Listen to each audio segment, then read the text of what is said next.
Everyone, welcome back to my channel study Chashma. आज हम class 7 NCERT का second chapter a gift of chappals के question answer discuss करेंगे। मैंने इसकी एक्सप्लेनेशन वीडियो अपलोड कर दी है, आप जाके उसे देख सकते हैं। So let's start the question answer. First part में जो क्वेश्चंस है उसका फर्स्ट क्वेश्चन है, what is the secret that Meena shares with मृदु इन द बैकयार्ड। मीना ने कौन सा ऐसा सीक्रेट शेयर किया था मृदु से बैकयार्ड में। बैकयार्ड मतलब पीछे के आंगन में। Meena shares the secret of the kitten that they have found in front of their house and have kept in their backyard। Meena ने उसे बताया था कि उन्हें बिल्ली का बच्चा, किटन मीन्स बिल्ली का बच्चा मिला था उनके गेट के आगे ही, और जो कि उन्होंने कहाँ रखा है, बैकयार्ड में। How does Ravi get milk for the kitten. Ravi जो है किटन के लिए यानी कि बिल्ली के बच्चे के लिए दूध कैसे लेके आया। Ravi brings milk from the kitchen saying that he was feeling hungry. He even drinks most of it to prove Pati that he was indeed hungry. He then brings the tumbler in the backyard and empties it in the coconut shell. Ravi kitchen में से दूध लेने गया और उसने मतलब ऐसा दिखाया कि वो बहुत भूखा है। उसने पाती को प्रूव करने के लिए कि मैं बहुत भूखा हूँ, आधे से ज़्यादा दूध पी लिया। जब पाती चली गई तो उसने क्या किया, रवि ने फटाफट वो दूध जाके जो टम्बलर में, जो ग्लास में था, वो फटाफट उसको कोकोनट शेल में, जो नारियल का बाहर का हिस्सा होता है ना ब्राउन कलर का, उसमें खाली कर दिया और फटाफट आके उस टम्बलर को साफ़ करके रख दिया था। Question 3, Who does he say the kitten's ancestor are? Do you believe him?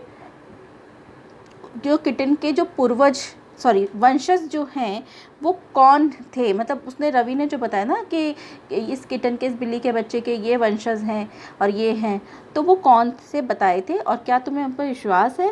He said the kitten ancestor was the Mahabalipuram rishi cat. उसने कहा कि ये जो इसके जो वंशज है वो महाबलीपुरम ऋषि कैट्स हैं, which was the emblem of Pallava dynasty, and the Mahabalipuram rishi cat was the descendant of the cat goddess of Egypt. और जो क्या कहते हैं, महाबलीपुरम ऋषि कैट के जो ये वंशज है, और साथ ही जो पल्लवा राजवंश था उसका चिन्ह जो है वो इसी का है, और जो महाबलीपुरम ऋषि कैट है वो भी इसके ही वंशज हैं, जो कि इजिप्ट में पूजे जाते हैं। इजिप्ट के जो भगवान कैट गॉडेस है ना, उनमें पूजे जाते हैं। Ravi has a lot to say about MP Punnai. This shows, Ravi बहुत कुछ बताना चाहता था एमपी पुन्नई। एमपी पुन्नई किसके लिए कहा गया, किटन के लिए कहा गया है। तो उससे क्या पता चलता है, he is merely trying to impress Mridu. क्या वो मृदु को इम्प्रेस करना चाहता था। His knowledge of history is sound. उसकी जो हिस्ट्री की, इतिहास की जो नॉलेज थी वो बहुत अच्छी थी। He has a rich imagination. उसकी इमेजिनेशन बहुत अच्छी है। He is an intelligent child. वो बहुत इंटेलिजेंट बच्चा है। तो which of this statement do you agree और डिसएग्री विद। तो I agree to these statements. His knowledge of history is sound. He has a rich imagination. उसकी जो history की नॉलेज है वो बहुत अच्छी है और उसकी जो इमेजिनेशन है वो भी काफ़ी अच्छी है। Question 5, What was the noise that startled मृदु and frightened महेंद्रन। कौन सी ऐसी नॉइज़ थी जो मृदु को और मतलब मृदु जिससे परेशान सी हो रही थी, और महेंद्रन जो है वो डर गया था। Lalli learning to play the violin. जब लल्ली वायलिन बजाना सीख रही। नेक्स्ट पार्ट है हमारा, the music master is making lovely music. Read aloud the sentence in the text that expresses this idea. जो म्यूज़िक मास्टर हैं बहुत अच्छे से म्यूज़िक को प्ले कर रहे थे। इसके बारे में जो बुक में लिखा हुआ है ना, वो सेंटेंसेस लिखने हैं, जिससे पता चलता है कि म्यूज़िक मास्टर बहुत अच्छे से म्यूज़िक प्ले कर रहे थे। तो वो लाइंस बुक में लिखी हुई हैं। The music master's note seems to float up and settle perfectly into the invisible track of the melody. It was like the wheels of a train fitted smoothly into the rails and whizzing along. मतलब जो music master की जो धुन बज रही थी वो इतनी परफेक्टली बज रही थी कि हर कोई मतलब उस मेलोडी में खो गया था, और ऐसे बज रही थी जैसे ट्रेन के जो ट्रैक्स होते हैं ना, जिस पे जैसे पटरी पे ट्रेन आराम से धीरे धीरे स्मूथली चलती है। Had the beggar come to रुकमनी's house for the first time? Give reason for your answer. क्या जो बैगर आया था, जो भिखारी आया था, वो रुकमनी के घर पहली बार आया था? अपना आंसर मतलब रीज़न दो, अपने आंसर को जो भी आप लिखते हो। He has been coming here every day for the past week. जो बैगर था वो पिछले एक हफ्ते से डेली आ रहा था। And it's time he found another house to back from, और ये टाइम था जब उसे दूसरा घर ढूंढना था। नेक्स्ट क्वेश्चन है, a sharp V shaped line had form between her eyebrows, what does it suggest to you about Rukmini mood. एक वी शेप की लाइन बन गई थी आईब्रोज के बीच में, तो इससे क्या पता चलता है रुक्मणी के मूड के बारे में। मतलब जब आप लेसन पढ़ोगे आप देखोगे कि रुक्मणी के वी शेप लाइन, मतलब वी शेप कब बनती है, आप कभी अपने फेस पे ध्यान देना, जब वी शेप मतलब आपको जब गुस्सा आता है तो आपके बीच में एक मार्क सा बन जाता है ना, दोनों बाहों से ऐसे बीच में वी शेप सी हो जाती है। तो इससे क्या पता चलता है रुक्मणी आंटी के बारे में, उनके मूड के बारे में। This suggest that Rukmini was very angry in mood when she came to know about the missing chappals of the music teacher. इससे पता चलता है कि रुक्मणी आंटी बहुत गुस्से में थी जब उन्हें पता चला था कि म्यूज़िक टीचर की चप्पल मिस हो गई हैं। फिर उसके बाद पेज नंबर 29 पे फिर से क्वेश्चन आंसर दोबारा स्टार्ट है, जिसमें फर्स्ट क्वेश्चन है कंप्लीट द फॉलोइंग सेंटेंसेस। अब इन सेंटेंसेस को हमें कंप्लीट करना है। फर्स्ट है, Ravi compares Lalli's playing the violin to. Ravi compare कर रहा था लल्ली के वायलिन बजाने को किससे, to the train derailing going completely off train. ठीक है, कि जो लल्ली का वायलिन है वो ट्रेन से कभी ट्रैक पे आता ही नहीं है, वो ट्रैक से बाहर रहता है।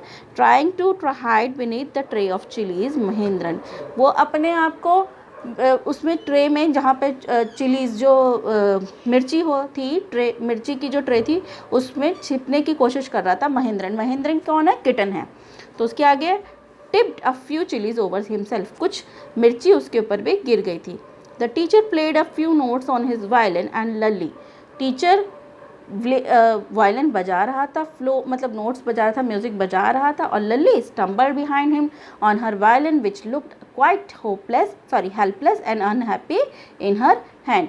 मतलब लल्ली उनकी धुन को पकड़ने की कोशिश कर रही थी, लेकिन वो अनहैप्पी, मतलब जो वायलिन था उनके मतलब अच्छे से नहीं पकड़ा हुआ था उसने। The beggar said that the kind ladies of the household, beggar कहता है कि जो घर की जो लेडीज़ हैं वो turn me away that I can not believe, वो मुझे वापस भेज देगी, मुझे इस पर भरोसा नहीं है।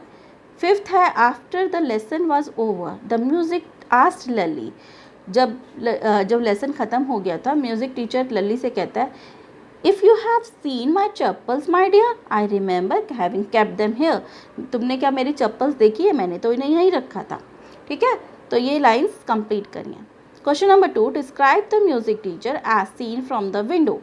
म्यूजिक टीचर जो थे उनको डिस्क्राइब करना है, जिस विंडो से उन्हें देख रहे थे, तो विंडो से पीछे की तरफ से दिख रहे थे, बैक दिख रही थी म्यूजिक टीचर की, तो उसको डिस्क्राइब करना है। The music teacher was a bony figure, bony figure मतलब म्यूजिक टीचर जो थे बहुत पतले से थे, पतले दुबले से थे। He had a mostly bald head with a fringe of oiled black hair falling around his ears and an old fashioned tuft. Music teacher जो थे मोस्टली बाल्ड हेड मतलब ना के बराबर बाल, मतलब लगभग गंजे ही थे। ठीक है, और जो कान के आसपास से थोड़े बहुत जो बाल जा रहे थे उनमें बहुत सारा तेल लगा हुआ था, और उसकी उन्होंने एक चोटी बनाई हुई थी, और उन्होंने एक पुराने फैशन का वो पहना हुआ था, गमछा सा टांगा हुआ था। A gold chain gleamed around his leathery neck, and a diamond ring glittered on his hand as it glided up and down the stem of violin. जब उन्होंने एक अपने पतले से गले में एक गोल्ड की चेन पहनी हुई थी, सोने की चेन पहनी हुई थी जो काफ़ी चमक रही थी, और अपने हाथों में एक डायमंड की रिंग पहनी हुई थी जो कि बहुत चमक रही थी। जब वो वायलिन की तार बजा रहे थे ऊपर नीचे, तो वो काफ़ी ज़्यादा चमक रही थी। A large foot stuck out from beneath his gold bordered vesty edge and he was beating time on the floor with the scrawny big toe. और उन्होंने जो उनका जो एक मतलब पैर का जो पंजा होता है ना, जो मतलब पैर का जो नीचे का पैर का पंजा होता है, उसको अपनी धोती से बाहर निकाला हुआ था। धोती जो गोल्ड बॉर्डर थी, मतलब जो धोती का जो बॉर्डर था वो गोल्ड कलर का था, गोल्डन से कलर का था, और उसमें से उन्होंने पैर निकाला हुआ था। उससे पैर से वो जो ज़मीन होती है, फर्श होता है, उस पर थाप दे रहे थे, जैसे होता है ना ताल देते हैं, उस तरीके से ताल दे रहे थे। और अपना बिग टो मतलब जो उनके पैर का जो अंगूठा होता है वो काफ़ी बड़ा सा था, मतलब पतला सा लंबा सा था, उसको भी थाप दे रहे थे। क्वेश्चन नंबर 3 का फर्स्ट है, what makes Mridu conclude that the beggar has no money to buy chappals. Mridu ने किस बात से ये कंक्लूज़न निकाला कि बैगर जो है, भिखारी जो है, उसके पास पैसे नहीं हैं चप्पल खरीदने के। He stretched out his feet to show large pink peeling blister on the soles of his bare feet. उसने जब बैगर ने अपना वो निकाला था, जब उसने अपना पैर निकाला था दिखाने के लिए कि उसके पैर में बहुत ज़्यादा बड़े बड़े पिंक कलर के ब्लिस्टर मतलब छाले पड़ गए हैं, क्योंकि नंगा पैर चल रहा था, तो नंगे पैर चलने से उसके पैरों में छाले पड़ गए थे।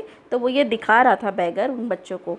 तो इस बात से मृदु ने ये कंक्लूज़न निकाल लिया था कि निष्कर्ष निकाल लिया था कि उसके पास, भिखारी के पास चप्पल खरीदने के पैसे नहीं थे, क्योंकि अगर पैसे होते तो वो चप्पल खरीदता और नंगे पैर नहीं चलता, क्योंकि चप्पल नहीं थी इसीलिए उसके पैरों में छाले पड़े थे। सेकेंड है, what does she suggest to her concern. उसने अपने इस कंसर्न को दिखाने के लिए, मतलब वो उसके लिए परेशान थी, तो वो उसने क्या सजेस्ट किया, क्या सुझाव दिया। Mridu was concern about the beggar, beggar के लिए कंसर्न थी। She suggested giving an old pair of chappals to the beggar. उसने कहा कि हम क्यों ना इसे पुरानी एक जोड़ा चप्पल भिखारी को दे दें। Have you children? She began, and then seeing they were curiously quiet went on more slowly, seeing everyone lurking around the veranda. What do you think Rukmani really wanted to ask? ये कुछ lines हैं जो book में से ली गई हैं। तो उसमें क्या है, तुमने देखा है बच्चों, जो रुक्मणी आंटी है वो कहती है और जो बच्चे हैं वो और ज़्यादा चुप हो जाते हैं और और ज़्यादा धीरे आने लगते हैं। क्या तुमने, फिर वो कहती हैं, क्या तुमने वरांडा में किसी को और को आते हुए देखा है? तो तुम क्या सोचते हो कि रुक्मणी आंटी ने क्या पूछना चाहती थी? तो आंसर है Rukmani really wants to ask whether they have seen the chappal. तो रुक्मणी वो ये पूछना चाहती थी क्या उन्होंने चप्पल सच में देखी है आसपास। Why did she change her question, और उसके बाद उन्होंने अपना क्वेश्चन क्यों चेंज कर लिया? She change question because she saw the children were curiously quiet and went on more slowly. जो बच्चे थे वो और ज़्यादा चुप हो गए थे, जब पहले वो क्वेश्चन पूछा तो और ज़्यादा चुप हो गए थे और वो और ज़्यादा धीरे धीरे आने लगे थे। तो मतलब रुक्मणी को ये पता चल गया था कि कुछ ना कुछ गड़बड़ तो है, इसलिए उन्होंने अपना क्वेश्चन चेंज किया। What did she think had happened? उन्हें, जो रुक्मणी है उसे क्या उसने सोचने लगी कि क्या हुआ होगा। उसने क्या सोचा? She thought that the children have given the chappals of the music teacher to the beggar. उसने सोचा कि बच्चों ने जो चप्पल है म्यूज़िक टीचर की वो किसको दे दी होगी? भिखारी को। Question 5, on getting Gopu's mama's chappal, the music teacher tried not to look too happy. Why? जब गोपू मामा की चप्पल म्यूज़िक टीचर को दे दी गई थी, लेकिन जो म्यूज़िक टीचर थे वो ऐसा दिखा रहे थे, कोशिश कर रहे थे कि वो खुश नहीं हैं। क्यों? Music teacher's chappal were old. Music teacher की जो चप्पल थी वो काफ़ी पुरानी थी। But he lied to Lali saying that they were brand new. पर उन्होंने लली को झूठ बोला कि वो ब्रांड न्यू थी। Gopu Mama had hardly used his new chappal. Gopu Mama ने बहुत कम ही पहनी थी अपनी नई चप्पल को। The music teacher was happy getting them. Music teacher बहुत खुश हुआ था उन चप्पल्स को पाके, but was trying to hide those feeling. पर वो उस खुशी को छिपा रहा था, उसको खुशी को छिपाने की कोशिश कर रहा था। He tried to show that he was upset with the children and with his loss. और वो ऐसा दिखाने की कोशिश कर रहा था कि वो बहुत परेशान है अपनी चप्पल को खोने से और मतलब इतना खुश नहीं है। तो और बच्चों पे भी काफ़ी गुस्सा है कि उन्होंने उसका लॉस कर दिया। On getting the gift of chappal the beggar vanished in a minute. Why was he in such a hurry to leave. जब चप्पल्स मिली थी बैगर को, भिखारी को, तो वो 1 मिनट के अंदर गायब हो गया। तो इतनी जल्दी वो क्यों चला गया? On getting a gift of chappal, the beggar vanished in a minute because he needed them badly and he did not want to lose the gift of those chappals. क्योंकि भिखारी को उसकी बहुत ज़्यादा ज़रूरत थी और वो नहीं चाहता था कि ये जो गिफ्ट मिला है उसे चप्पल्स का, उसे वो खो दे, मतलब कहीं उसे वापस ना करनी पड़ जाए। His feet were blistered and he couldn't have got anything better from that house. जो उसके पैर थे जिसमें छाले पड़ गए थे, जो छाले फट गए थे, वो उसको इससे बेटर गिफ्ट और कोई नहीं मिल सकता था इस घर से। Question number 7, walking towards the kitchen with Mridu and Meena, Rukmani began to laugh. What made her laugh? जब वो किचन की तरफ आ रही थी रुक्मणी, तो रुक्मणी जब मीना और मृदु के साथ आ रही थी तो जो रुक्मणी है वो हंसने लगी अचानक। तो किस बात से उसे हंसी आई? Rukmani was laughing imagining Gopu Mama without his chappal. वो इमेजिन करने लगी कि गोपू मामा बिना चप्पल के क्या करेंगे। He had the habit of talking out his shoes, ये टॉकिंग नहीं होगा, टेकिंग होगा बच्चों, habit of taking out his shoes immediately after coming home. उनकी हैबिट थी कि वो अपने शूज़ को आते ही, घर पे जब से आते थे वो निकाल देते थे। This is not talking, this is taking, TAKING, taking. तो वो अपने जूतों को उतार देते थे तभी की तभी और चप्पलें पहन लेते थे, and putting on those chappal. She laughed wondering what excuse would she give to him and what would be his reaction. और वो हंसने लगी कि वो क्या बोलेंगी जब गोपू मामा आएंगे और उन्हें क्या पहनने को देंगी, और उनका रिएक्शन सोच के हंसने लगी। So this was the last question of this chapter. Next video में नए लेसन के साथ मिलेंगे। Stay tune for more videos. Till then, bye bye.